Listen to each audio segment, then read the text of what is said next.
Hello student, एक बार फिर से स्वागत है आपके अपने YouTube channel wifi success classes में।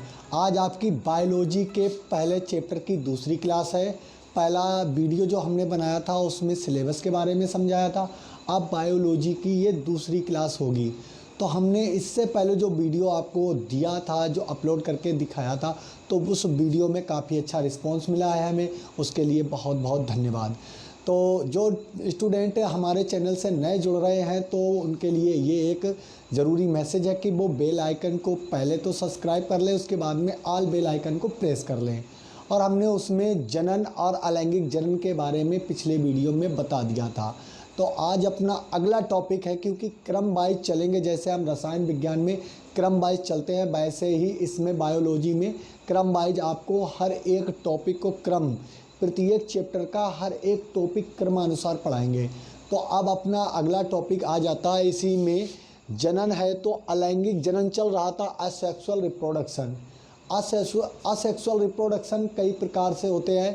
तो यहाँ पर पौधों में कायिक प्रवर्धन, यानी कि पौधों में अलैंगिक जनन किस प्रकार से होता है, इसके बारे में हमें चर्चा करनी है।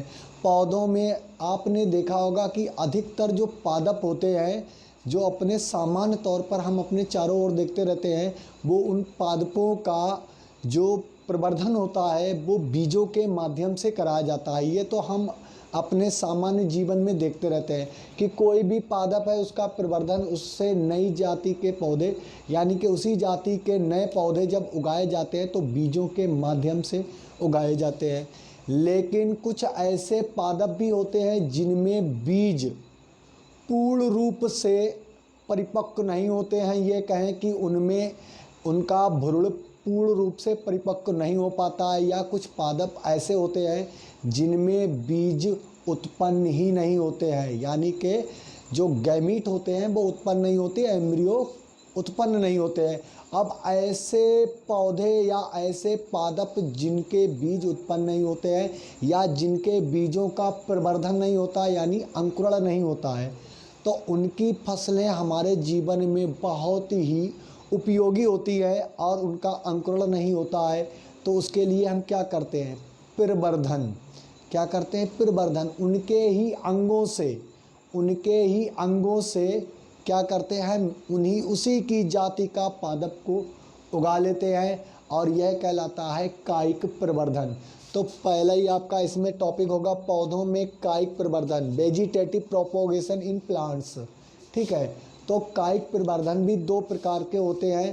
पहला होता है प्राकृतिक, दूसरा होता है कृत्रिम। प्राकृतिक जो होता है वो प्राकृतिक रूप से किसी प्रकार से पादप का निर्माण हो गया, कैसे हुआ ये हम आपको बताएंगे। और एक होता है कृत्रिम, जिससे मनुष्य करवाता है, एक पादप से कई अन्य पादप को उगाता है। तो इन पादपों का जब निर्माण किया जाता है तो पहला होता है कृत्रिम, पहला होता है प्राकृतिक, दूसरा होता है कृत्रिम। तो प्राकृतिक कायिक प्रवर्धन, नेचुरल वेजिटेटिव प्रोपोगेशन, आपने देखा होगा, आप सामान्य तौर पर जंगलों में कोई भी पौधों को उगाने नहीं जाता है। जंगल में जितने भी जब घने जंगल होते हैं तो उनमें दिन ब दिन पेड़ों की संख्या बढ़ती रहती है। उसका कारण क्या है? क्योंकि कुछ पौधों में, पेड़ पौधों में बीज पाए जाते हैं, वो जब भूमि पर गिरते हैं तो वो अंकुरित होकर पादप का निर्माण कर देते हैं और एक बड़ा सा वृक्ष बन जाता है, पेड़ बन जाता है। लेकिन उन्हीं जंगलों में कुछ ऐसे भी पादप पाए जाते हैं जिनमें बीजों का अंकुरण नहीं होता, और ये कह सकते हैं आप कि उनमें बीज ही उत्पन्न नहीं होते हैं। जब बीज उत्पन्न नहीं होते और उन्हीं जाति के पौधे हर एक वर्ष में बढ़ते जाते हैं। क्यों बढ़ते जाते हैं? प्राकृतिक प्रवर्धन के कारण, प्राकृतिक कायिक प्रवर्धन के कारण। तो यहाँ पर दो आपके दिए गए हैं, प्राकृतिक कायिक प्रवर्धन नेचुरल वेजिटेटिव प्रोपोगेशन, दूसरा कृत्रिम कायिक प्रवर्धन आर्टिफिशियल वेजिटेटिव प्रोपोगेशन। तो सबसे पहले हम जानकारी लेंगे किसके बारे में? प्राकृतिक कायिक प्रवर्धन, फिर उसके बाद में आपका आ जाएगा कृत्रिम कायिक प्रवर्धन। तो यहाँ से अब कृत्रिम कायिक प्रवर्धन को हम रफ कर देते हैं। अब आ जाता है आपका टॉपिक, क्या स्टार्ट होगा? प्राकृतिक कायिक प्रवर्धन। तो प्राकृतिक कायिक प्रवर्धन में क्या होता है, कुछ जाति के पौधे ऐसे होते हैं कि जिनकी जड़ों द्वारा, कुछ ऐसे पादप होते हैं जिनकी टहनियों द्वारा या कहें तनों द्वारा, कुछ पादप ऐसे होते हैं जिनकी पत्तियों द्वारा पेड़ का एक पौधे का निर्माण होता है, छोटे पौधे का निर्माण होता है। वो उचित पोषण और नमी पाते रहते हैं, ऐसे स्थान पर उगते हैं, ऐसे स्थान पर प्राकृतिक कायिक प्रवर्धन होता है जहाँ पर उचित पोषण यानी कि अच्छी मात्रा में न्यूट्रिशन और उचित मात्रा में नमी होती है। नमी तो बहुत ज़रूरी है क्योंकि पादप बिना जल ग्रहण किए नहीं रह सकते हैं, तो क्योंकि उसमें बाष्पोत्सर्जन की क्रिया होती है, बाष्पोत्सर्जन की क्रिया होती रहती है, ट्रांसपायरेशन की। तो यहाँ पर आ जाता है पहले जड़ों द्वारा। आप जानते हैं अदरक, ये आपका चित्र बना हुआ है अदरक का। अदरक एक जड़ीय तना है और इसमें डहेलिया भी आप शामिल कर सकते हैं। डहेलिया भी ऐसा होता है, उसमें जड़ें पाई जाती हैं, जड़ पाई गई हैं ये छोटी छोटी। ऐसे ही आलू एक तना है, तने का रूपांतरित रूप है जो जड़ में लगता है। ठीक है, तो इनमें क्या पाया जाता है, इनमें ये छोटी छोटी आँखें पाई जाती हैं, जैसे आलू में आपने देखे होंगे ये आँखें हैं। इन्हें कहते हैं अपस्थानिक या तो आप बोल सकते हैं बर्ड या कली, इन्हें और लिख सकते हैं अपस्थानिक।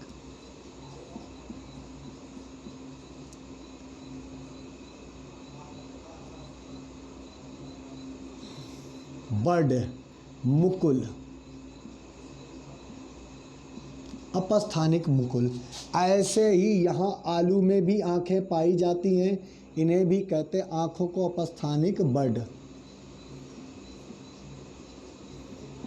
निक मुकुल। मुकुल का मतलब होता है बर्ड।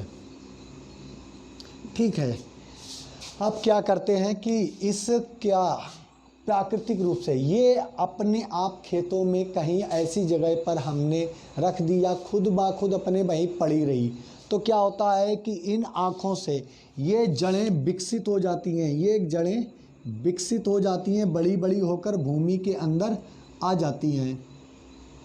ये भूमि के अंदर जब आ जाती हैं तो इन जड़ों के माध्यम से यह तना यानी कि बोलेंगे जड़ क्या करने लगती हैं, उचित पोषण और जल को ग्रहण करने लगती हैं, जिससे इन आँखों से बड़े विकसित हो जाती हैं, यानी कि मुकुल निकल आते हैं। क्या निकल आते हैं, मुकुल, या बोलते हैं कलिकाएं। कलिकाएं, अब यहाँ पर कलिकाएं निकलती हैं, तो इन जड़ों से ये लगातार क्रिया होती रहती है कि जड़ों द्वारा परमानेंट, ये कहें कंटिन्यूटी बनी रहती है कि ये पोषण और जल को ग्रहण करते रहते हैं और ये पत्तियाँ बढ़ती रहती हैं। तो एक समय ऐसा आता है कि पादप पूर्ण रूप से तैयार हो जाता है। ऐसे ही आपने सामान्य तौर पर देखा होगा आलू के कई टुकड़े या एक संपूर्ण भाग भूमि में रोपित कर देते हैं, तो उनकी आँखें, ये जो आँखों के हिस्से होते हैं, इन्हें हम कलिकाएं भी बोलते हैं या अपस्थानिक मुकुल भी बोलते हैं। ठीक है, तो इसको बोने के बाद में इनके इसी हिस्से से क्या निकलती हैं, अपस्थानिक जड़ें। और ये अपस्थानिक जड़ें नमी और पोषण पाकर कलिकाओं में वृद्धि कर देती हैं, इन कलिकाओं में वृद्धि कर देती हैं। ये कलिकाएं बड़ी हो जाती हैं, जैसे जैसे इनकी वृद्धि होती रहती है, जैसे जैसे ये न्यूट्रिशन यानी कि पोषण और नमी को ग्रहण करते रहते हैं, कलिकाएं वृद्धि करती रहती हैं और एक संपूर्ण पादप में बदल जाती हैं। जितनी इनकी खुद की या इनकी प्रजाति की लंबाई पेड़ पादपों में होती है उतने में बदल जाती है। तो ये क्या है, प्राकृतिक। ऐसे ही ये नीचे लिखी हुई है तनों द्वारा। दूसरा पॉइंट है आपका तनों द्वारा।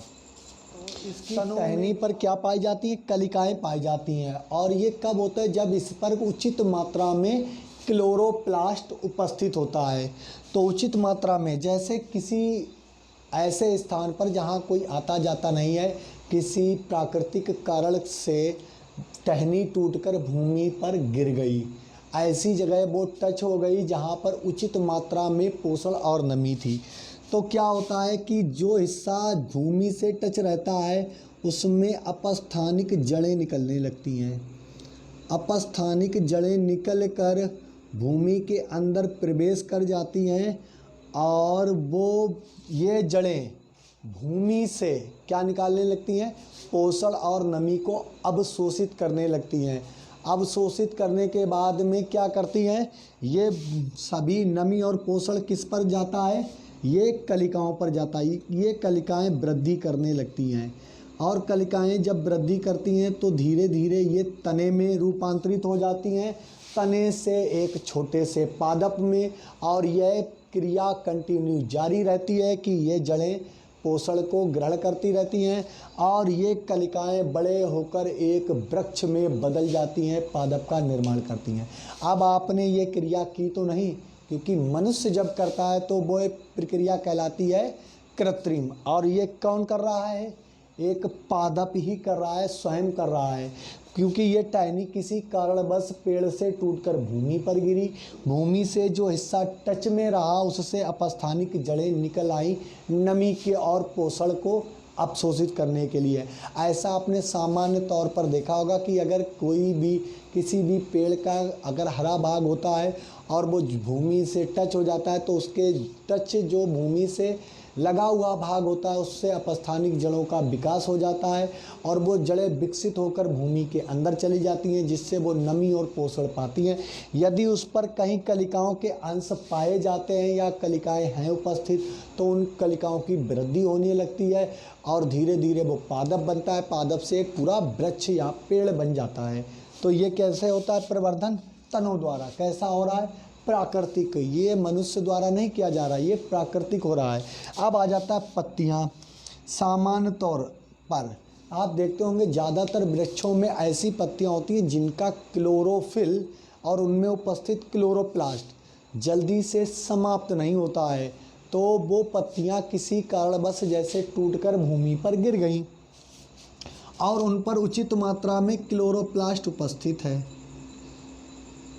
क्लोरोप्लास्ट उपस्थित है तो क्या होता है कि अब इसकी ये तने की जो जड़ें हैं, चलो ये ऐसे रखते हैं, तो क्लोरोप्लास्ट उपस्थित होता है उचित मात्रा में, तो पत्ती का जो हिस्सा या जो सिरा भूमि से टच रहता है उसमें से अपस्थानिक मूल जड़ों का निर्माण हो जाता है, जिससे वो पोषण और नमी को प्राप्त कर सकते हैं। पोषण का मतलब होता है ऐसे तत्व जैसे नाइट्रोजन, फास्फोरस पौधे के लिए आवश्यक होते हैं तो उनको अवशोषित करने लगता है। साथ में पादपों में बाष्पो उत्सर्जन की क्रिया, ट्रांसपायरेशन की क्रिया होती है, तो जल की आवश्यकता होती है। नमी के स्थान पर पत्ती आकर गिरी और वो भूमि से टच रही, वहाँ से अपस्थानिक जड़ें निकली और उस पर पाए जाने वाले क्लोरोप्लास्ट, हरे क्लोरोप्लास्ट से क्या हुआ, बडिंग होने शुरू हो गई, मुकुलों का निर्माण होना, ये मुकुल निकलने लगे, ये बडिंग क्रिया शुरू हो गई।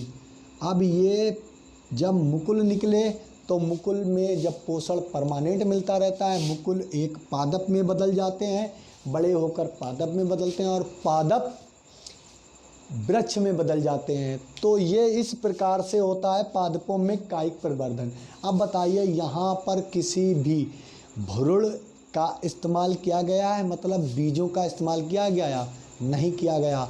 यहाँ पर केवल पादपों ने अपने विशेष अंगों द्वारा ही अन्य पादपों का निर्माण किया। पादपों ने अपने विशेष अंगों द्वारा, जड़ों द्वारा, तने द्वारा, पत्ती द्वारा क्या है, अन्य पादपों का निर्माण किया। और ये कैसे किया, स्वयं किया, प्राकृतिक रूप से किया। तो ये क्या कहलाएगा आपका, प्राकृतिक कायिक प्रवर्धन, इसे बोलेंगे नेचुरल वेजिटेटिव प्रोपोगेशन। अब इसके बाद में आपका आ जाएगा कृत्रिम कायिक प्रवर्धन। कृत्रिम जिसे मनुष्य कराता है, नंबर 2 आपकी हेडिंग होगी कृत्रिम कायिक प्रवर्धन। थोड़ा दूरी पर लिख गई है, सटीक में करते हैं, नहीं तो बीच में आपको ऐसा लगेगा कुछ स्पेस है। कृत्रिम कायिक प्रवर्धन तो दूसरी हेडिंग हो गई, और यहाँ नेचुरल की जगह पर आप लिख देंगे आर्टिफिशियल, मोस्ट इम्पोर्टेंट है ये, आप देखते रहते हैं, परमानेंट ये चीज़ें होती रहती हैं। ARTIFICIAL artificial vegetative propagation. अब इसको रफ कर देते हैं। अब बताते हैं कि कृत्रिम परिवर्धन कैसे होता है। पेड़ों में ऐसे पादप जिनमें बीजों का निर्माण सुविकसित ढंग से नहीं होता है। कैसे ढंग से? सुविकसित ढंग से, उनका भ्रूण ऐसा नहीं होता जो अंकुरण में सहायता करे, तो उनका हम क्या कराते हैं, एक तो प्राकृतिक तो स्वयं हो जाता है, वरना कृत्रिम परिवर्धन करा लेते हैं। तो ये हो गया। तो अपना दूसरा टॉपिक स्टार्ट करते हैं, कृत्रिम कायिक प्रवर्धन, आर्टिफिशियल वेजिटेटिव प्रोपोगेशन। तो आर्टिफिशियल वेजिटेटिव प्रोपोगेशन में कुछ पॉइंट है, ABCDE। इन पॉइंटों के अलावा एक होता है सूक्ष्म प्रवर्धन, माइक्रो प्रोपोगेशन कहते हैं। ठीक है, माइक्रो प्रोपोगेशन करते हैं तो सबसे पहला है कलम लगाना, जिसे हम कहते हैं कटिंग। दूसरा है ग्राफ्टिंग, रोपण करना, इसमें एक कलिका रोपण भी आ जाता है। तीसरा है शाखा बंधन, ब्रांचिंग कहते हैं इसको। और गूटी लगाना, इसको कहते हैं बेंडिंग। और दाब लगाना लेयरिंग कहलाता है। ये 4-5 प्रकार हैं जिनसे हम ऐसे पादपों का प्रवर्धन कर सकते हैं, यानी कि ऐसे पादपों का निर्माण कर सकते हैं जिनके बीज पूर्ण रूप से अंकुरित नहीं हो पाते, या जिनमें बीजों का निर्माण नहीं होता, फिर भी वो पादप हमारे दैनिक जीवन के लिए बहुत ही आवश्यक होते हैं। तो उनके लिए हम क्या करते हैं, उनके पादपों को जन्म देने के लिए, उनकी जाति की निरंतरता बनाए रखने के लिए इन विधियों का इस्तेमाल करके पादपों को उत्पन्न करते हैं। तो सबसे पहला पादप उत्पन्न कराने की विधि है कलम लगाना। आपने देखा होगा सामान्य तौर पर या बांस बल्ली कि जब कहीं पर उगाने होते हैं तो उसके लिए हम एक स्टोक लाते हैं जिसमें पहले से जड़ें मौजूद होती हैं, जो परमानेंट पहले की उसकी जड़ें होती हैं वो मौजूद होती हैं। ठीक है, फिर या तो हम गन्ने की फसल को उगाते हैं प्रत्येक 3 वर्ष के बाद, तो उसमें भी इतनी छोटी छोटी सी हम क्या गाड़ देते हैं, स्टोक को भूमि में रोपित करते हैं। तो ऐसी प्रक्रिया कहलाती है कलम लगाना। जब किसी जाति के पौधे की स्टोक, जिसमें ऐसी स्टोक को भूमि में रोपित करते हैं जिसमें पहले से कलिकाएं मौजूद हों, उस पर कलिकाएं पहले से उपस्थित होती है, तो यह उससे पादप के निर्माण की क्रिया कहलाती है कलम लगाना या कटिंग। तो हमने क्या करा, जैसे मान लिया ये गन्ने की स्टोक को भूमि में रोपित किया, ये उसके बाद इसकी कंडीशन बताएंगे, उसके बाद इसकी कंडीशन बताएंगे। ठीक है, तो गन्ने की हमने एक स्टोक को भूमि में रोपित कर दिया और उसमें पहले से ये जो दिख रही हैं, गन्ने में कई खंड होते हैं, कई खंड पाए जाते हैं, तो 1-2 खंडों को हम रखते हैं ताकि उसमें उसी खंड पर कलिकाएं उपस्थित होती हैं। जब इसको भूमि में रोपित करते हैं तो इसकी जड़ें विकसित होने लगती हैं, और जड़ें विकसित होने लगती हैं और हम इसका मनुष्य क्रिया इसकी पादप की संरक्षित कर रहा है, तो इसमें नमी और उचित पोषण देता रहता है। तो जब वो नमी और उचित पोषण पाती है तो ये कलिकाएं बड़ी हो जाती हैं। नमी और उचित पोषण पाकर कलिकाएं बड़ी होने लगती हैं और कुछ समय के बाद इन कलिकाओं की वृद्धि ज़्यादा मात्रा में हो जाती है, धीरे धीरे ये पादप में बदल जाती है। तो यह प्रक्रिया कहलाती है कलम लगाना। जब किसी पादप की स्टोक को, यानी कि उसके इतने टुकड़े को जिसमें जड़ें पहले से मौजूद होती हैं, भूमि में रोपित करके पादप का निर्माण करना क्या कहलाता है, कलम लगाना। अब ये तो बात आप समझ गए हैं कलम किस प्रकार से लगाई जाती है। तो उसके बाद आता है रोपण, ग्राफ्टिंग। क्या कहलाता है, ग्राफ्टिंग। तो हम क्या करते हैं, इस विधि में ऐसे पादपों का हम लेते हैं टुकड़ा, स्टोक, ये निचला भाग स्टोक कहलाता है, स्ट्रोक, और ये होता है कलम, ऊपर का हिस्सा। कुछ पादप ऐसे होते हैं जिनकी जाति अच्छी नहीं होती है, जो जड़ों से स्थायित्व नहीं बनाए रखते हैं।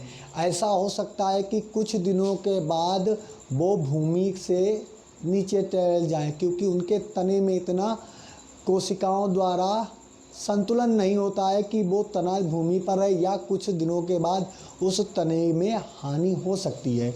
तो ऐसे पौधों के लिए हम क्या करते हैं, हम ग्राफ्टिंग करते हैं, या अच्छी नस्ल के पौधे बनाने के लिए हम यह प्रक्रिया, रोपण की प्रक्रिया अपनाते हैं। अच्छी नस्ल के फॉर एग्जाम्पल है कि आम की फसल में यदि हम उसके बीज के द्वारा ही, उसके भ्रूण के द्वारा ही पादप का निर्माण करते हैं तो उसमें बदलाव आ जाते हैं, चेंजिंग आ जाते हैं, क्योंकि परागण की क्रिया के समय पता नहीं किसका परागकण किसकी स्टिग्मा पर आ गया तो उसकी फसल में बदलाव आ जाता है, वो अपने मात्र पादप के जैसी नहीं होती है।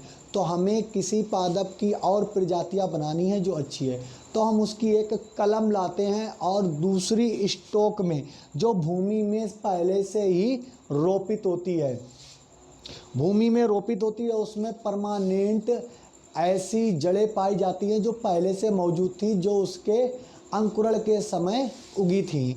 तो हम उसमें लाते हैं कलम को और एक खांच को बनाकर उसमें रोपित कर देते हैं। किसी कपड़े या रस्सी के माध्यम से इन दोनों हिस्सों को जोड़ देते हैं।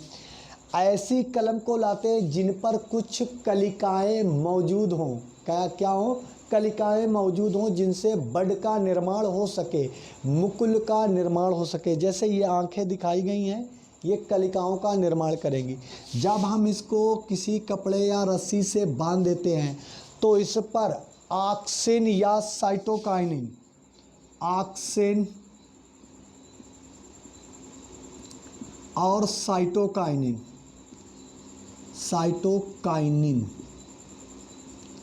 हार्मोन, ये ऑक्सिन और साइटोकाइनिन हार्मोन से मिश्रित द्रव को इसके ऊपर छिड़काव करते रहते हैं, क्योंकि ये दोनों चीज़ें, दोनों हार्मोन्स कोशिकाओं की वृद्धि करने में सहायक होती हैं।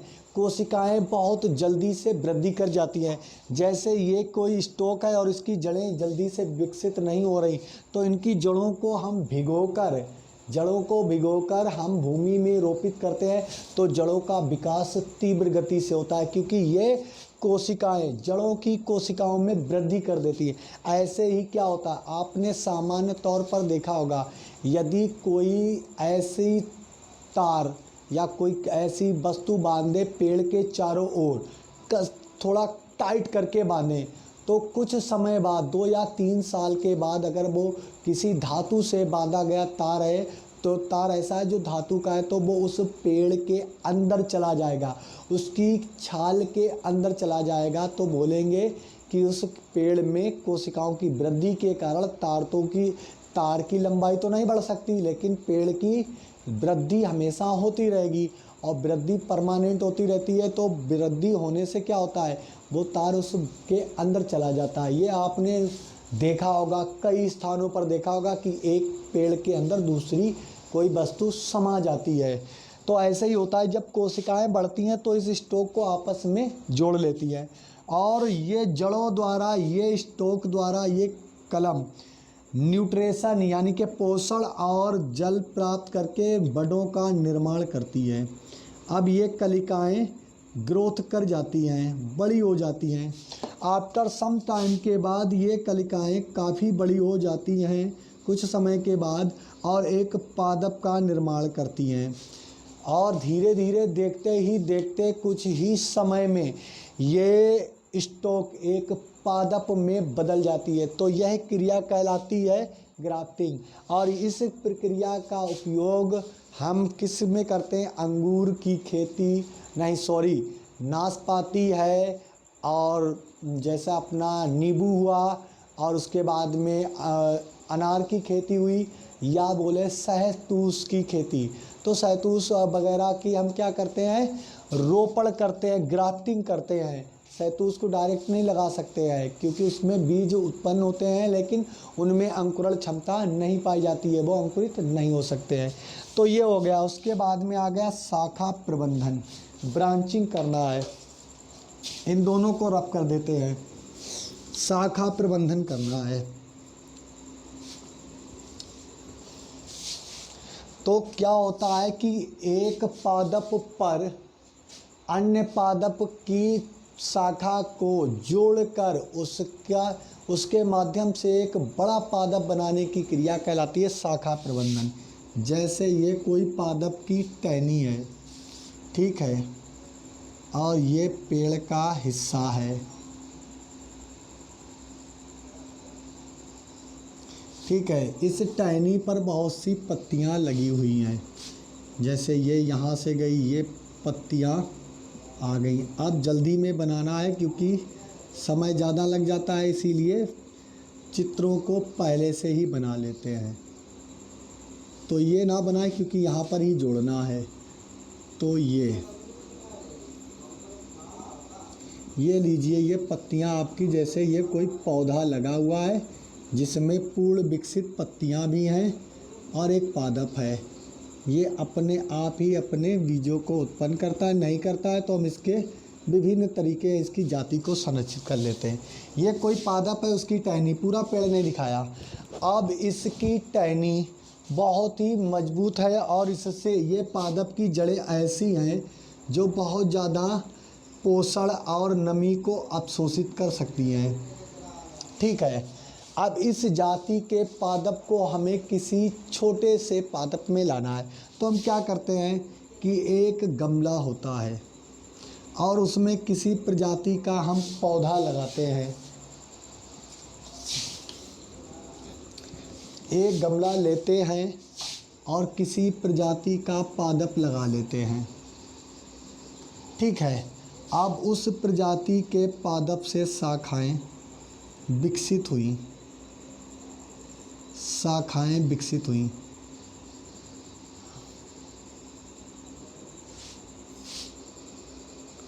विभिन्न शाखाएं विकसित हो गईं और इनमें पत्तियां पहले से मौजूद हैं। जैसे ये कोई गमले का पादप है और ये बड़ा वृक्ष है, ठीक है। अब इसकी हम शाखा प्रबंधन करेंगे। तो इसकी टहनी को हम क्या कर देंगे, यहाँ पर थोड़ा सा इस टहनी की जो ऊपर की एपिडर्मिस लेयर होगी, यानी कि पहली छाल, उसको हम छील देंगे और इसको भी छील देंगे। दोनों को आपस में जोड़कर बंधन बना देंगे। इसको हम पहले इसको बना देते हैं, फिर थोड़ी देर वेट करें आप। बस आपको समझ में आ जानी चाहिए कि कैसे पौधों में कृत्रिम कायिक प्रवर्धन होता है। ये दूसरा पादप है, ये अलग पादप है। इसको गमले में लगा दिया। इसकी दोनों की छालों को छीलकर आपस में टच करके किसी कपड़े या रस्सी के माध्यम से बांध देते हैं। क्या करते हैं, कपड़े या रस्सी के माध्यम से बांध देते हैं। बांधने के बाद में इस पर ऑक्सिन और साइटोकाइनिन, अभी जो दो हार्मोन बताए, तो उस पर ऑक्सिन और साइटोकाइनिन हार्मोन का छिड़काव करते हैं। कुछ समय के बाद ये शाखा में अपस्थानिक जड़ें निकलकर इसमें समाहित हो जाती हैं और इसको यहाँ से हम काट देते हैं। तो इसी गमले के ऊपर ये शाखा न्यूट्रिशन यानी कि पोषण और नमी को किसके माध्यम से, गमले के माध्यम से प्राप्त करके एक संपूर्ण पादप का निर्माण करती है। तो यह क्रिया क्या कहलाती है, शाखा बंधन। तो ये आप समझ गए होंगे। अब उसके बाद में होता है गूटी लगाना। इसको हम रफ कर देते हैं, ये शाखा बंधन हो गया। गूटी लगाना, ठीक है। जैसे गूटी लगाने में हम आपको बताते हैं कि कोई पादप ऐसा है जिसमें फल उत्पन्न नहीं होते, तो उसके बीज भी उत्पन्न नहीं होते, लेकिन उनमें पाए जाने वाली पत्तियां हैं और अन्य है चीज़ें हैं, पुष्प उत्पन्न हो जाते हैं लेकिन फल नहीं बनते हैं। लेकिन वो हमारे दैनिक जीवन में बहुत उपयोगी है और उसकी पादप की जाति यानी कि उसके पादप की निरंतरता कैसे बनाए रखी जाए, तो उसका एक और तरीका होता है कि हम उस पादप के किसी भी, जैसे ये पूरा पादप है और ये बहुत बड़ा सा है, लेकिन हम एक टहनी ही दिखा पा रहे हैं यहाँ पर, तो उसमें क्या करते हैं, हम उसके एक सिरे को यहाँ पर और शाखाएं निकाल देते हैं और पत्तियाँ बना देते हैं। ठीक है,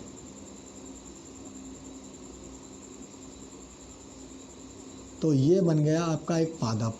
तो उस पादप की हमें प्रजाति का, और ये तो अब पादप वो पेड़ बहुत बड़ा है, उसकी कई टहनियों पर हम पादप का निर्माण कर सकते हैं। कैसे? जैसे ये पादप है, हमें इतना पादप बनाना है, पूरा पेड़ है और इस टहनी में गूटी लगानी है। तो इस टहनी के चारों ओर इसकी जो बाहर की एपिडर्मिस लेयर होती है उसको हम छील देते हैं और उस पर ऑक्सिन से निर्मित मिट्टी का लेप लगा देते हैं। क्या लगा देते हैं? मिट्टी का लेप। ऑक्सिन हार्मोन और साइटोकाइनिन हार्मोन से भीगी हुई मिट्टी का लेप लगाकर कपड़े के माध्यम से बांध देते हैं और समय समय पर इसको नम रखते हैं, सूखने नहीं देते हैं। तो आफ्टर सम टाइम, कुछ समय बाद इससे अपस्थानिक जड़ें निकल आती हैं। अपस्थानिक जड़ें इसी मिट्टी के कारण, क्योंकि ऑक्सिन और साइटोकाइनिन हार्मोन क्या करता है, कोशिकाओं की वृद्धि करके मिट्टी के कारण उसने जड़ों का निर्माण कर दिया। अब यहाँ से इस टहनी को काटकर भूमि में रोपित कर देते हैं और ये पादप एक सिर्फ कितना थोड़ा सा अंश लिया है और थोड़े से अंश ने ही एक पादप का निर्माण कर दिया। तो ये क्रिया क्या कहलाती है? गूटी लगाना। क्या कहलाती है? गूटी लगाना। अब आ जाती है इसकी महत्वपूर्ण क्रिया, दाब लगाना। तो दाब लगाने में बताएंगे कि बहुत से ऐसे पादप होते हैं जिनकी कई हिस्सों पर अपस्थानिक जड़ें निकल आती हैं। अपस्थानिक जड़ें निकल आती हैं। बहुत से ऐसे होते हैं, जैसे चमेली का पेड़ है आपका, जैसे हम बोल सकते हैं अमरूद का पेड़ हो जाएगा, यहाँ पर दाब लगाकर बना सकते हैं। चमेली का होता है और अनानास नहीं, सॉरी नहीं, क्या बोलते हैं इसको, अंगूर का पेड़ भी बोल सकते हैं और नींबू के पेड़। चमेली का पेड़ होता है, नींबू के पेड़ में किया जाता है, और बोल सकते हैं हम अंगूर के नहीं, अंगूर में भी लेयरिंग की जा सकती। चमेली, अंगूर और नींबू के पेड़ में लेयरिंग की जाती है, दाब लगाया जा सकता है। तो कैसे? जैसे एक पादप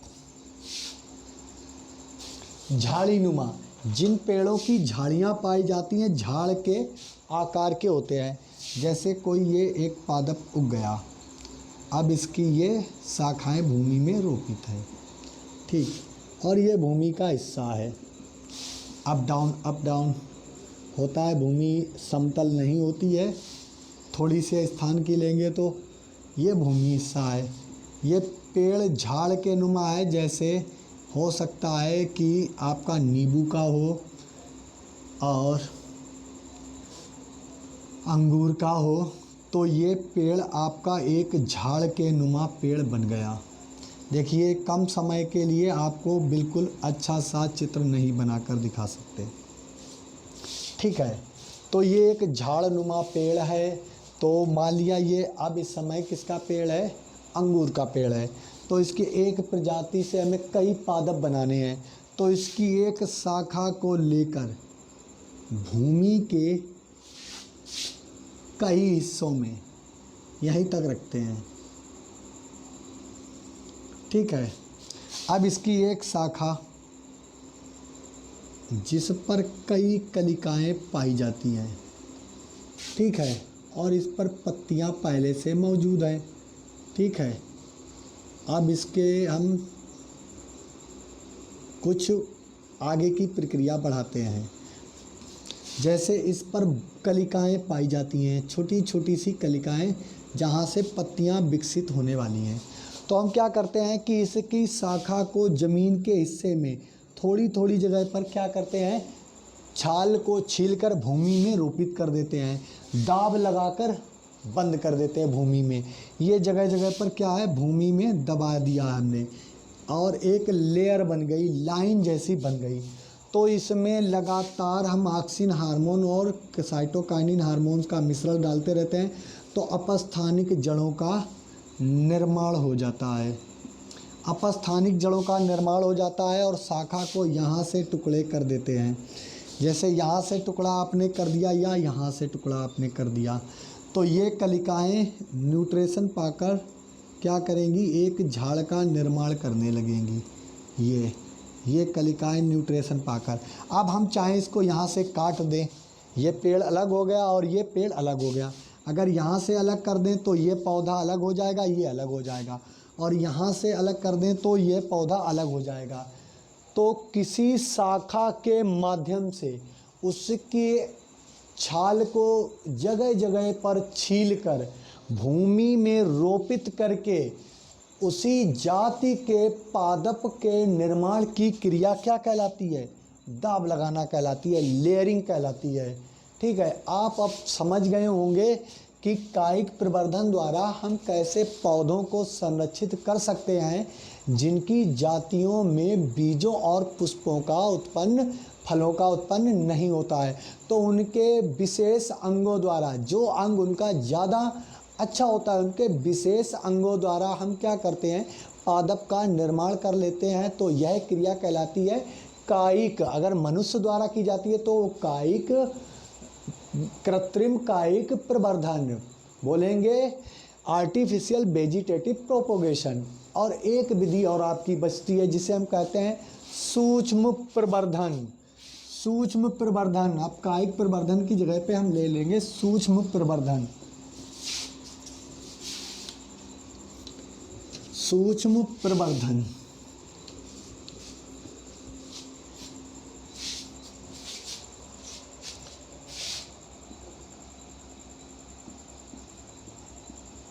प्रवर्धन इसे बोलते हैं माइक्रो प्रोपोगेशन।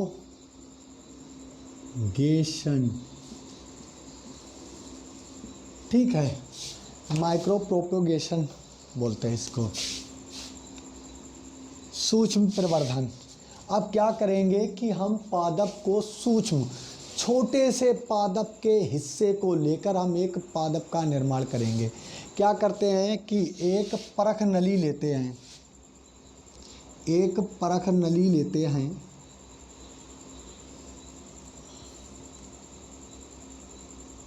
परख नली ले ली जिसमें मिश्रण भरते हैं ऑक्सिन और साइटोकाइनिन हार्मोन का। इसमें मिश्रण भर दिया हमने, किसका, ऑक्सिन भरा हुआ है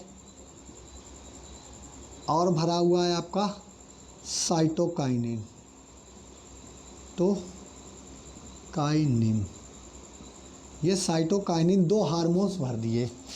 अब क्या करेंगे, एक पौधे का ऐसा अंग यानी कि उसकी त्वचा का छोटा सा टुकड़ा लाएंगे जिसमें उचित मात्रा में क्लोरोप्लास्ट उपस्थित होता है। क्या, हरित लवक उचित मात्रा में उपस्थित होता है, उसको इसमें डाल देंगे। डालने के बाद में जैसे ये टुकड़ा डाल दिया, क्या है, ये छोटा सा टुकड़ा है जिसमें उचित मात्रा में क्या उपस्थित है, क्लोरोप्लास्ट। अब इसको रुई के माध्यम यानी कि रुई के माध्यम से ढक देते हैं और रुई के माध्यम से इसमें वायु भी प्रवाहित होती रहती है और इसमें कोई धूल मिट्टी के कण नहीं लगते हैं ताकि इसमें कोई रोग उत्पन्न हो। कुछ समय के बाद इस डाले गए टुकड़े में यानी कि ऊतक में, ये कैसा है, ऊतक है, एक टिश्यू कल्चर भी बोलते हैं इसे, ऊतक पड़ा है, इस ऊतक से बड का निर्माण हो जाता है। सबसे पहले क्या होता है, सबसे पहले होता है इसमें अपस्थानिक मूल और छोटी सी बड का निर्माण हो गया। ठीक, ये हो गया। अब इसको अभी भी ढका रहने देते हैं ताकि इस पर कोई हानिकारक प्रभाव ना हो। फिर कुछ समय के बाद ये बड बड़ी हो जाती है और इस ऊतक से कलिकाएं काफ़ी विकसित हो जाती हैं और ये जड़ें भी विकसित हो जाती हैं। और लेकिन इस पर इसका मुंह ढका रहने देते हैं कॉटन से, और इसमें हार्मोन्स भरे रहते हैं। ठीक है, अब ये कलिकाएं इतनी बड़ी हो गई, इन कलिकाओं को, इस पादप को उठाकर हम किस में लगा देते हैं। जब ये पादप की लंबाई लगभग 2 से 4 सेंटीमीटर 5 सेंटीमीटर हो जाती है तो इस पादप को उठाकर हम किसी गमले में रोपित कर देते हैं। किससे बनाया? त्वचा से। त्वचा से हमने क्या बनाया? किसके माध्यम से? ऑक्सिन और साइटोकाइनिन। लेकिन तभी होगा, कोई सूखी त्वचा मत डालिएगा अगर आप प्रयोग करना चाहते हैं। गीली, जिसमें उचित मात्रा में हरित लवक, वो त्वचा हरी होनी चाहिए।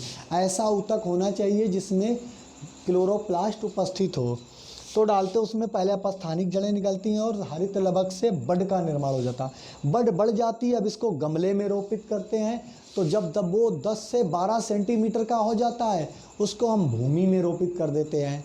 तो एक पादप की जाति संरचित हो जाती है जिसमें बीजों का अंकुरण नहीं होता, या बोल सकते हैं उसमें लैंगिक जनन नहीं होता है। तो ये लैंगिक जनन इसमें नहीं होता है, तो ऐसे पादपों को संरक्षित करने के लिए हम ये विधियां इस्तेमाल करते हैं।